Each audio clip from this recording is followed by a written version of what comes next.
So next question.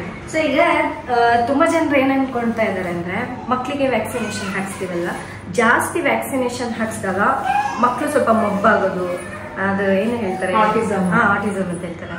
So ಆ ರೀತಿ ಆಗ್ಬಿಡ್ತಾರೆ, ಜಾಸ್ತಿ ಕೊಡ್ಸ್ಬಾರ್ದು ಅಂತ ಹೇಳ್ತಾರೆ. ಅದು ಕರೆಕ್ಟಾ? ಇಲ್ಲ, ಅದು ಫುಲ್ ರಾಂಗ್.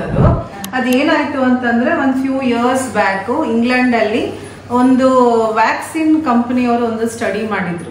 ಆ ಸ್ಟಡಿಲಿ ಏನ್ ಬಂತು ಅಂತಂದ್ರೆ some link between the researcher and the vaccine company.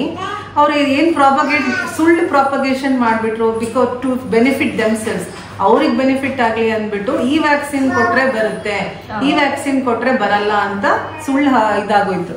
ಹಾಗಾದಾಗ ಎಲ್ಲಾರ್ಗು ಡೌಟ್ ಬರಕ್ ಶುರು ಆಗೋಯ್ತು. ಸ್ಪೆಷಲಿ ಈ ಮೀಸಲ್ಸ್ ವ್ಯಾಕ್ಸಿನ್ ಕೊಡ್ಸಿದ್ರೆ ಆಟಿಸಮ್ ಬರುತ್ತೆ ಅಂತ. ಆಮೇಲೆ ಎಲ್ಲಾರು ಎಕ್ಸ್ಟೆನ್ಸಿವ್ ಸ್ಟಡಿ ಮಾಡಿ ಎಲ್ಲಾ ಕಡೆಯಿಂದನೂ ಪ್ರೂವ್ ಮಾಡಿದ್ದಾರೆ ಯಾವ ವ್ಯಾಕ್ಸಿನ್ ಕೊಟ್ರು ಏನು ಆಟಿಸಮ್ ಬರಲ್ಲ ಅಂತ. ಆಮೇಲೆ ಅದು ಹಳೆ ಆರ್ಟಿಕಲ್ ಯಾವ್ದ ರಿಸರ್ಚರ್ ಪಬ್ಲಿಷ್ ಮಾಡಿದ್ರಲ್ಲ, ಲ್ಯಾನ್ಸೆಟ್ ಅವರೇನೆ ಅದನ್ನ ವಾಪಸ್ ತಗೊಂಡ್ರು.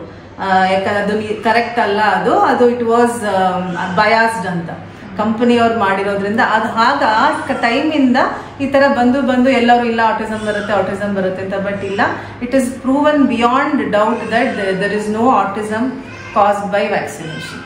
ಸೊ ಅದ್ರ ಬಗ್ಗೆ ಹೆದರ್ಕೊಳ್ಳೋದು ಬೇಡ.